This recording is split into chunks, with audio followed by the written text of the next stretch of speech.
He's one of the most decorated pilots in U.S. history. Bob Little flew 68 combat missions during World War II and was awarded the Distinguished Flying Cross.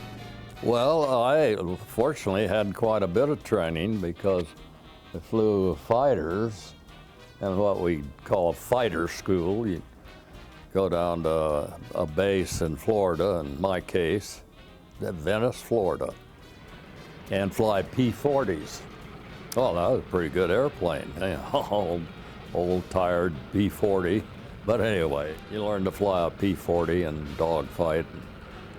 And then came an opportunity to go to Key Field in Meridian, Mississippi, and take a reconnaissance training, fly P-51s. And that was the ultimate.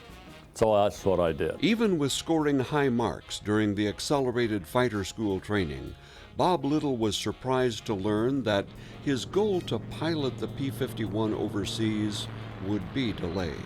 I shot a pretty good score in aerial gunnery, so they kept me over to be an instructor for a month.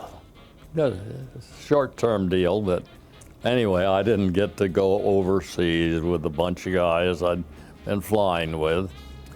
So that was kind of a loser, except these were great people, and a couple of my good friends are the same bunch. There were 4 of us, and we were held over to be P-51 gunnery instructors. But it wasn't long before the 20-year-old was piloting the P-51 in the European theater. So, it was a big thrill to fly P-51s. The airplane flew well. It had higher performance than anything I'd flown. Well, it was the top performing fighter for U.S. I flew recce missions, which are low altitude observations, and I had the camera installed in the airplane, take pictures of things of note. Those strategic missions were key to the U.S. air power and required tactical maneuvering skills. You jinked. We call it jinking. That's just turning. And you don't fly a straight and level path for more than a few seconds because they'll track you with their anti-aircraft guns and get on you and have much better chance of hitting you. I never got hit. Some of my buddies did. I mean, quite a few of them, actually. One time, right at the end of the war, and I think it was in northern Italy, flying up a valley, and clouds covered the mountains on both sides, so you're kind of in a trap. And the map I had, I was following the railroad to see if there was any traffic. And I came up to a solid wall. The railroad went into the side of a mountain and disappeared. And so I had to do a pretty tight turnaround. I had a wingman who had to do a tighter turnaround. That was probably a pretty close one, but we both got out of there. After his tour of duty, returning to civilian life was a challenge for this American hero. It was a serious transition because he'd been swashbuckling all across Europe and shooting at everything that moved. And then I had to finish college. That was a grind. I made almost straight A's for a year and a half in college in engineering. And then that was before I went in the service. I came back and I had trouble making B's. In 1948, armed with a bachelor's degree in mechanical engineering from Texas A&M and knowing how to fly, he was offered a job with McDonnell Aircraft. Went over to little bitty McDonnell Aircraft at the time One of my friends had told me about, because I didn't know anything about them. I ended up going to work as a entry-level engineer for McDonnell, not as a pilot, but fortunately, there was a National Guard outfit right across the field flying P-51s.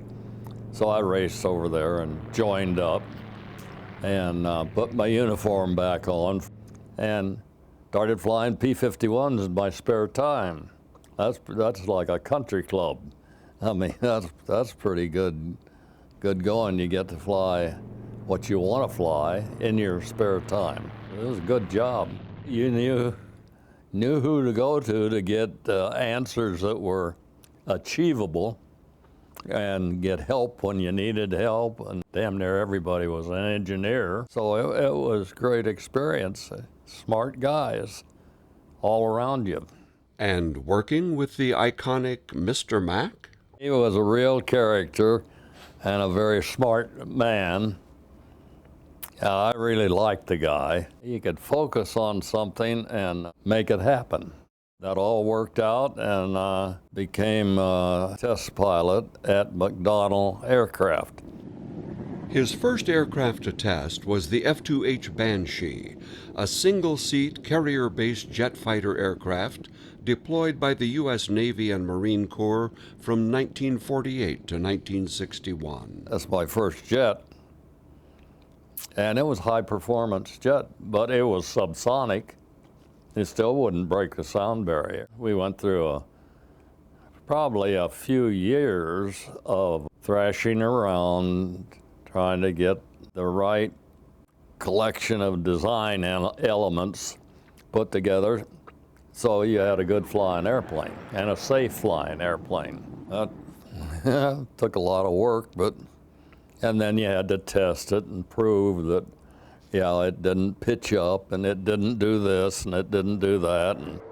There's a science to testing a new plane on her maiden voyage, which also involves potential risks.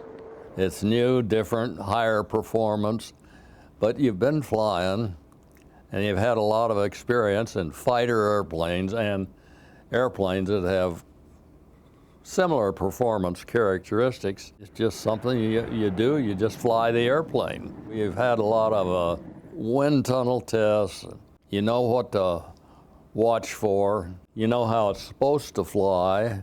I guess you have enough confidence in yourself that you figure you can nurse the thing around, get it back on the ground if you got a problem. You had to think carefully about what you were going to do next. I was pretty good at getting the airplane back on the ground before something really bad happened.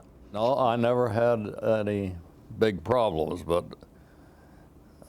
certainly some of my good friends, test pilots, didn't make it.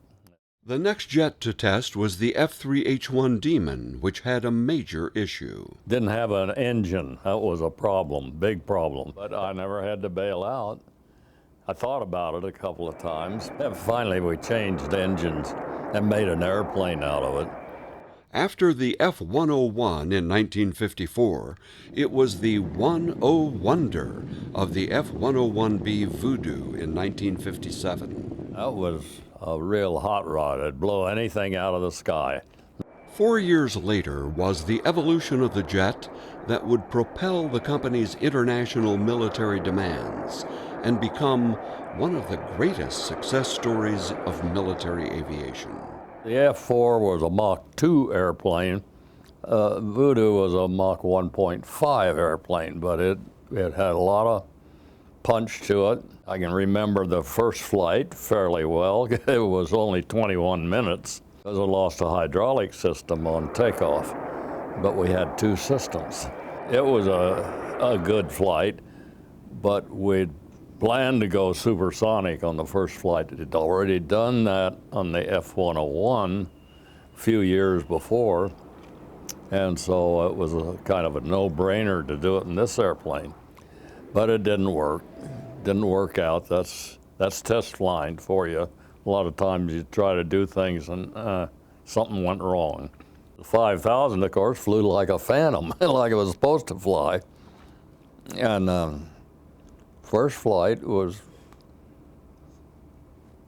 pretty straightforward. There are no bad things that happened from the controls or in a flight envelope of the airplane. It was pretty darn good airplane. This airplane also sustained the legendary 46-year career at McDonnell Douglas for Bob Little.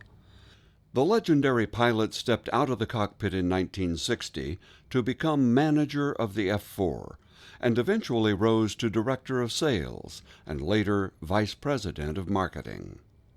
We got the right guys in the airplane at the right time, and I set it up for Gordy Graham to run out to over 2.3 Mach number at 50,000 feet, which is nothing else could do that in those days. And he was a great World War II ace, so his word carried a lot of weight. Very helpful. The F4 set 16 official U.S. and world records for speed and altitude. After all those efforts, getting the right people to fly the airplane and evaluate it, we were successful, and the Air Force bought it. Production went up, price went down. Then other countries wanted to upgrade their fleet of combat airplanes, and this was the best one available. And that's how we sold so many. 5,057 Phantoms were built by the McDonnell Aircraft Company division of McDonnell Douglas Corporation in St. Louis. There's a lot of things in this airplane that I think were developed on and learned from the P-51. It's amazing me every time I fly this airplane how light it is on the controls. It's a big airplane for a fighter, and it is extremely responsive to the controls, and I think that has a lot to do with going back to the P-51 days and the maneuverability. Well, there were exciting days, and I enjoyed all of it. Well, it was good. Today, Bob Little enjoys watching air shows and sharing his aviation experience with the next generation of aviators. Thanks to the Missouri Aviation Historical Society, a meeting between the first F4 pilot and the last F4 pilot was made possible. You were the first F4 pilot. I'm going to be the last one. Well, congratulations. That's great. Well, it's an honor to meet you. This airplane has seen and done a lot of things over the years, and yeah, it's been a pretty good workhorse. Did a good job designing her. She still flies great. Okay, I'm glad to hear that. Well, I saw you come in and watched your landing and all that. How'd I do? Is it okay? Yeah, you did great. Thank you. This airplane likes to go fast. It likes to go fast. Yeah. And it does that very well, that's for sure. But it's a joy to fly, and it's an absolute pleasure to get a chance to meet the man from the beginning. It is something I never thought I'd get the opportunity to do. I never thought I'd get a chance to fly the F4 ever, let alone get a chance to meet. But you're flying the F-15 also. F-16, yes sir. Okay. Correct. Yep. Sounds like a good combination to me. How many hours do you have in the F4? Oh, not very many, a couple hundred probably. Okay. That's about what I've got too. Yeah. What was your favorite airplane to fly? Well, really, I flew P-51s during the war, so that's up there. But the F4's got to be number one.